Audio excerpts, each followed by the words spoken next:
బాబాయ్ గారు, జగన్మోహన్ రెడ్డి తన అధికారంలోకి వచ్చిన తర్వాత మొట్టమొదటిసారి రైతులను కలవడానికి వరద బాధితులను కలిసి వాళ్ళ సమస్యలు తెలుసుకోవడానికి అని చెప్పి ఆయన మన 2 రోజుల క్రితం బయటకు వచ్చిన పరిస్థితి. అండ్ అదే సందర్భంలో అదే రోజున ఆ తర్వాత రోజున చంద్రబాబు కూడా రైతుల వద్దకు వెళ్ళి వాళ్ళ సమస్యలు తెలుసుకునే పరిస్థితి.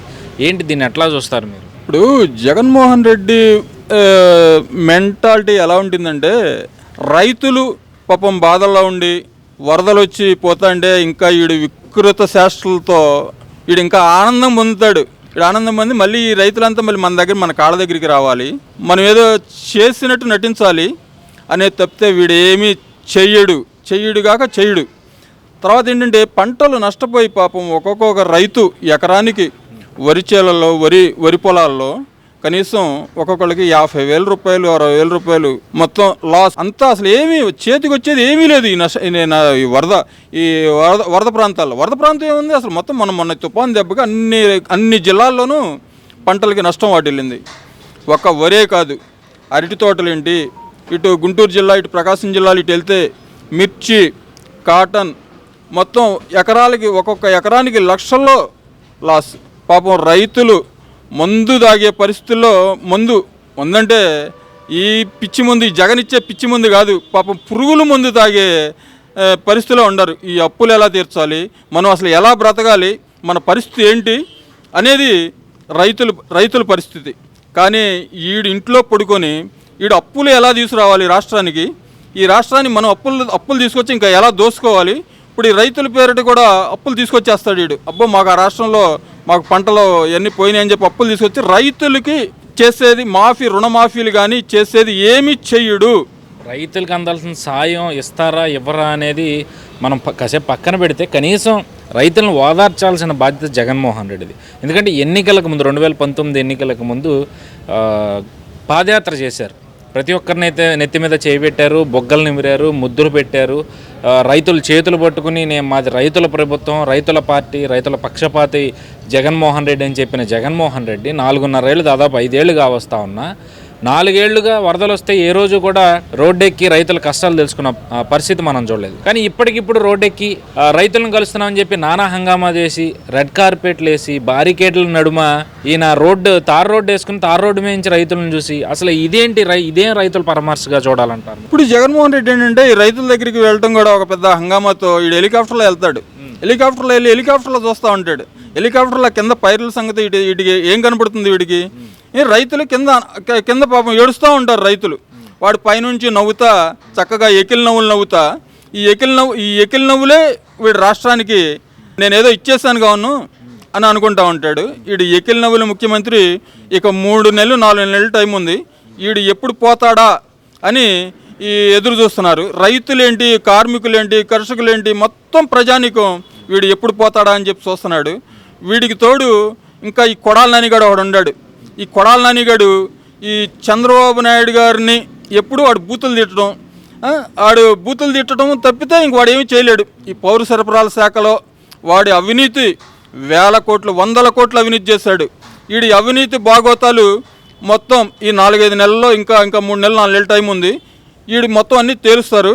వీడు అక్కడ హైదరాబాద్లో వీడేం చెప్తున్నాడు, రేవంత్ రెడ్డి వచ్చినా మమ్మల్ని ఏమీ పీకలేడు, ఎవడొచ్చినా మమ్మల్ని ఏమీ పీకలేడు, కేసీఆర్ గారు ఉంటే మాకు అండగా ఉండేది అని చెప్తున్నాడు. ఇప్పుడు కేసీఆర్ గారి పని ఏమైంది? ఆడు మంచంలో పడి ఏడుస్తున్నాడు. రేవంత్ రెడ్డి రాగానే ఏమీ చేయకుండానే ఆడు పంచడ్డంబడో, లేకపోతే ఆ కేటీఆర్ తోసాడో, లేకపోతే హరీష్ రావు తోసాడో, ఎవడ తోసాడో వాడు కింద పడి మంచంలో పడి యశోద హాస్పిటల్లో ఏడుస్తా ఈ 3 నెలలకు వస్తాడో 4 నెలలకు వస్తాడో, లేకపోతే అసలు రావడో కూడా తెలియదు. వాడి పరిస్థితి అలా ఉంటే వీడి కొడాల నానిగాడు ఇంకా ఏదో పెద్ద డాంబికాయలు పోతా ఏదో మిస్సాలు మెలేస్తున్నాడు. ఇంకా 4 నెలల టైం ఉంది. ఈయన హైదరాబాద్, ఇక్కడ ఆంధ్రా నుంచి హైదరాబాద్ పోయి ఉంటున్నాడు. హైదరాబాద్ వీడు రియల్ ఎస్టేట్ వ్యాపారం, వీడు వంశీ ఇంకా ఉన్నారు, ఇంకా కొంతమంది ఉన్నారు. వీళ్ళు మొత్తం హైదరాబాద్ నుంచి కూడా వీళ్ళు మొత్తం పారిపోయే రోజులు దగ్గరలోనే ఉన్నాయి. ఎవడు రేవంత్ రెడ్డి ఏమీ చేయవసరం లేదు, ఇక్కడ చంద్రబాబు నాయుడు ఏమీ చేయవసరం లేదు, ఎవడు ఏం మాట్లాడవసరం లేదు. వీళ్ళే పారిపోయే రోజులు దగ్గరలోనే ఉన్నాయి. ఒక పక్క రైతుల పరిస్థితి ఈ విధంగా ఉంటే, మరోపక్క ఉద్యోగస్తులు ఎన్నికల్లో అధికారంలోకి రాగానే వారం రోజుల్లో సిపిఎస్ రద్దు చేస్తామని చెప్పిన జగన్మోహన్ రెడ్డికి 5 ఏళ్ళు అవుతున్నా వారం రోజులు పూర్తయినట్టుగా అయితే కనిపించట్లేదు. సో నిన్న మనం చూసుకుంటే ఒక ఉపాధ్యాయుడు 5 నెలల నుంచి జీతాలు రావట్లేదని చెప్పి సిపిఎస్ రద్దు చేస్తానని చెప్పి మోసం చేసిన జగన్మోహన్ రెడ్డి తన చావుకు కారణం అంటూ కూడా లెటర్ రాసి మరి సూసైడ్ అటెంప్ట్ చేయడం ఎట్లా చూస్తారు? ఇప్పుడు 5 సంవత్సరాల్లో చాలా మాటలు చెప్పాడు. ఏ ఒక్క మాట వాడికి గుర్తుంటుందో ఉండదో తెలియదు, కానీ వాడు చెప్పిన మాట ఒక్క మాట కూడా అమలు చేయడు ఈ పనికి మాలిన సీఎం. వీడు పనికి మాలినాడు. వీడు ఏం చేస్తాడు? ఇక నాడు నవ్వులు తప్పితే వాడికి ఏమి ఉండవు. వాడు ఎకిలి నవ్వులు తప్పితే వాడు ఏమి చేయలేడు. వాడు ఏమి చేయకుండా ఇప్పుడు 5 సంవత్సరాలు కాదు, ఇంకా మళ్ళీ వచ్చి ఇప్పుడు ఏం చెప్తాడు? నేను చేసేస్తాను అన్నా అంటా ఉంటాడు. ఆడేమి చెయ్యడు. వీళ్ళు పాపం జనాలు నమ్మి, ప్రజలందరూ వాడిని జగన్మోహన్ రెడ్డి అంటే వాడి బాబుని వాళ్ళని నమ్మి వీళ్ళంతా ఓట్లేసి వాడిని గెలిపించి ఈ ప్రజలు పెద్ద తప్పు చేశారు. ఆ తప్పు ఈ రోజున మళ్ళీ ప్రజలు కూడా చాలామంది అర్థం చేసుకొని చాలా తెలుసుకునే పరిస్థితిలో ఉన్నారు. ఈసారి అధికారంలోకి రాడు. ఇవన్నీ పక్కన పెడితే యువగళం పాదయాత్ర 3000 కిలోమీటర్లు పూర్తి చేసుకుంది. రేపు 20వ తారీఖుతో యువగళం పాదయాత్ర పూర్తి కాబోతుందని చెప్పి తెలుస్తూ ఉంది. దానికి సంబంధించిన ఏర్పాట్లు కూడా చేస్తున్నారు, భారీ బహిరంగ సభకు సంబంధించి. సో ఏంటి మొదలైన నాటి నుంచి, యువగళం మొదలైన నాటి నుంచి ఈ రోజు వరకు లొకేషన్ చూస్తే మీకు ఏమనిపిస్తుందో? అసలు యువగళం పాదయాత్ర ఎంత సక్సెస్ అవ్వడానికి కారణం ఏంటనుకుంటున్నారు? లోకేష్ బాబు ఫస్ట్ యువగళం పాదయాత్ర స్టార్ట్ చేసినప్పుడు మేము పాదయాత్ర చెయ్యనివ్వము అని ఒక ప్రగల్భాలు పలికారు, చేశాడు. ఇవాళకి 3000 కిలోమీటర్ల దాదాపు ప్రయాణం పాదయాత్ర నడిచింది.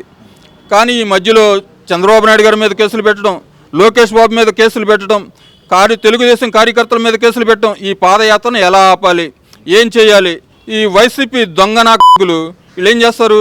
ఎంతసేపు ఈ ప్రజల్ని వీళ్ళందరినీ మభ్యపెట్టి ప్రజల్ని ఇబ్బంది పెట్టాలి, చంద్రబాబు నాయుడు గారిని ఇబ్బంది పెట్టాలి, లోకేష్ బాబుని ఇబ్బంది పెట్టాలి అని చెప్పి చూసి వీళ్ళు చేసేదల్లా ఇక అదే. రేపు ఎట్టాగు అధికారంలోకి రాము అనేది వాళ్ళకి అర్థమైపోయింది. అర్థమైపోయి ఇక నీ పనికి మాలిన శాస్త్రాలన్నీ చేస్తూ ఉంటారు. ఇక ఏదోటి